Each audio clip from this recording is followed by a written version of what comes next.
Alright dudes, Hayzink here and welcome back to the channel. Today we're going to dive in for some more quality Disgaea content, talking about what we can look forward to in the future when it comes to global. Now, if you've not already, please consider hitting that sub button, hitting that like button, and comment to let me know what you think about these additions. If it's something you're looking forward to, if you want them to hurry up and add it to the game, this one I'm about to talk to might be one of the ones that we can look forward to a little bit sooner rather than later. We're going to talk today about Etna's Resort.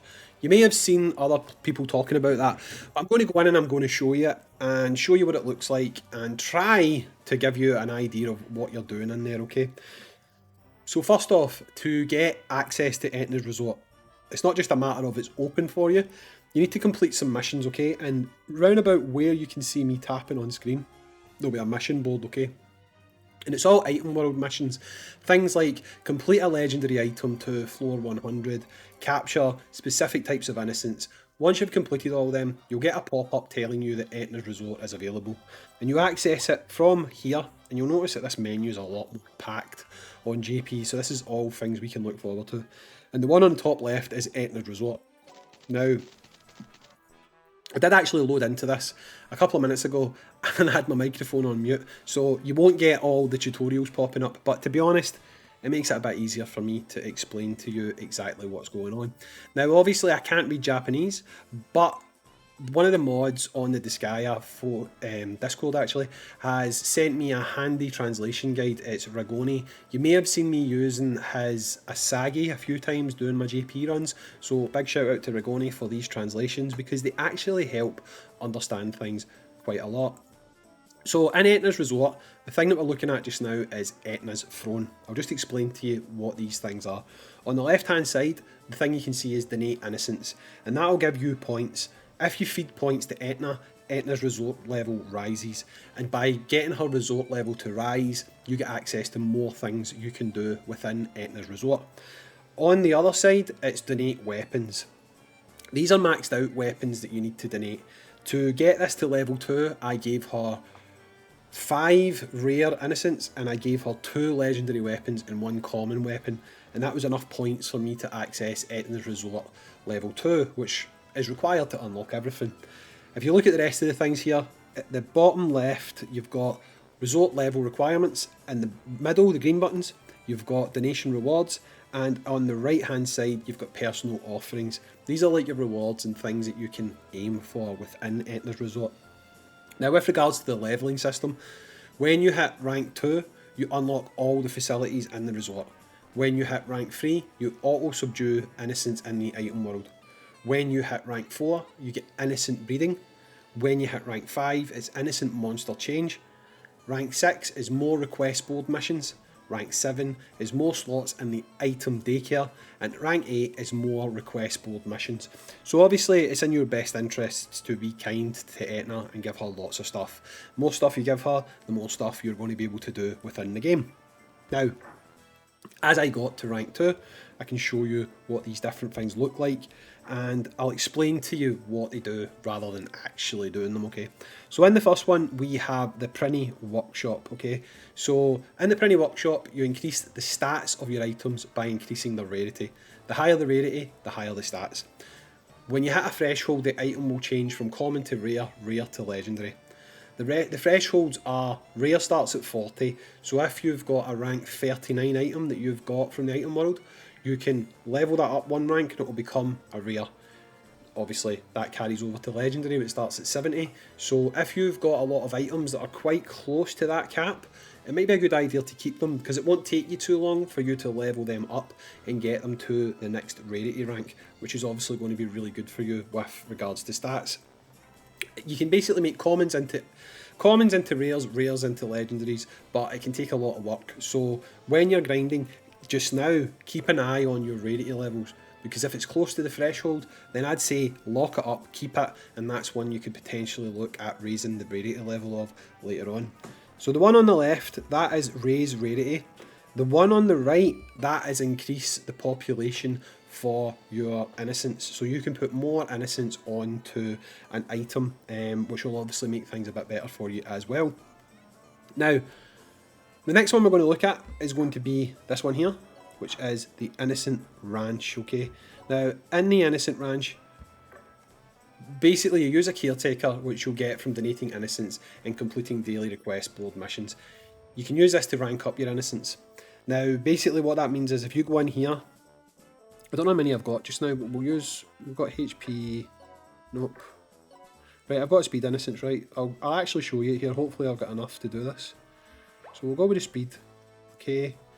This one, right, so it starts off, it's currently at 0.5, okay. We'll train it. Come on, Brunnies, do your job. So that's now up to 0.6. So basically you put an innocent into here and you can raise its stats, and this is how you basically get those higher levels and the bigger gains on your items. Because you take your innocence, you boost them, and it's obviously going to give you a lot more stat boost on the items that you put these innocents on. So it's, again, like you've probably been told already, it's a good idea to keep innocents, because the trash innocents you'll donate to Etna, the better innocents you'll upgrade yourself to get even better innocents. So it's really good. There's a lot of things that you can do there. There's some other things that you can do in here. This one here that's currently locked is Innocent Fusion, where you can combine two innocents, and the one at the end is Innocent Monster Change, where you can change the type of innocent. Now if we look at the next one, this one is the thing that's used to basically auto-subdue innocents. Now the item daycare auto-levels and auto-subdues innocents while you clear stages in the item world. Items in the daycare get 1 level for every 10 stages you complete, and it uses innocent collars to subdue the innocents. Every 10 levels you'll need to clear more stages than normal, depending on if it's a general, a king or a god stage. You will need to clear stages equal to the amount of levels the boss would give by clicking on the items and then clicking on the red bottom button. You extract the item. If you click on the bottom right blue button, you donate all max level gear to Etna. So that's here. They're kind of locked out just now, I can't really do anything with them, but that's these buttons here. And the last one we're going to take a look at is going to be the request board. Now, the request board has daily quests related to Etna's resort. The more you level the resort, the more quests you'll get daily, so it's basically just another mission board.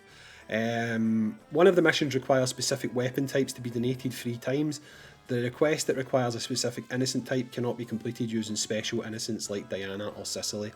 So, yes, basically, obviously when you get to global, this will be a lot easier to see because you can read these things, but this is your daily missions, and when you do your daily missions, you get multiple different rewards. So Etna's Resort's going to become a pretty valuable asset that gets added to the game.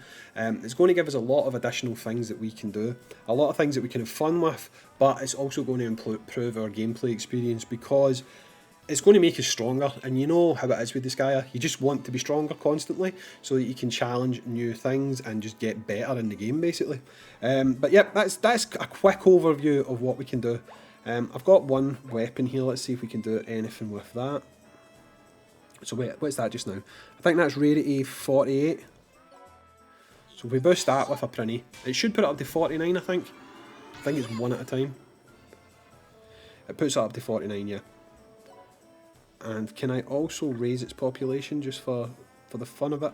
So it's got a population of what, 2 out of 5 just now.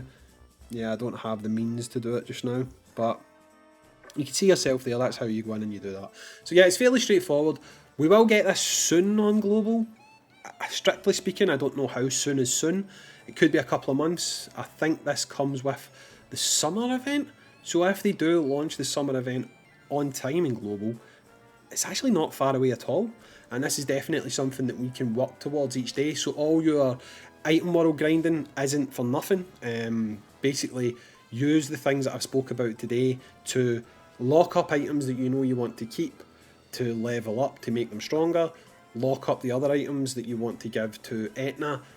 Just, you'll know what you want to do, and from there you might already now know, oh, I've got X number of items that I can sell that I've been holding on to for Etna's Resort.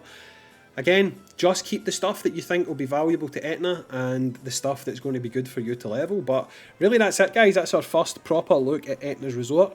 If you've enjoyed the video, let me know in the comments down below. If you're looking forward to getting this within the game, let me know as well, we'll have a chat about it. But I've been Hayzink, thanks for joining me today on the channel, and I'll catch you on the next Disgaea RPG video. See you dudes.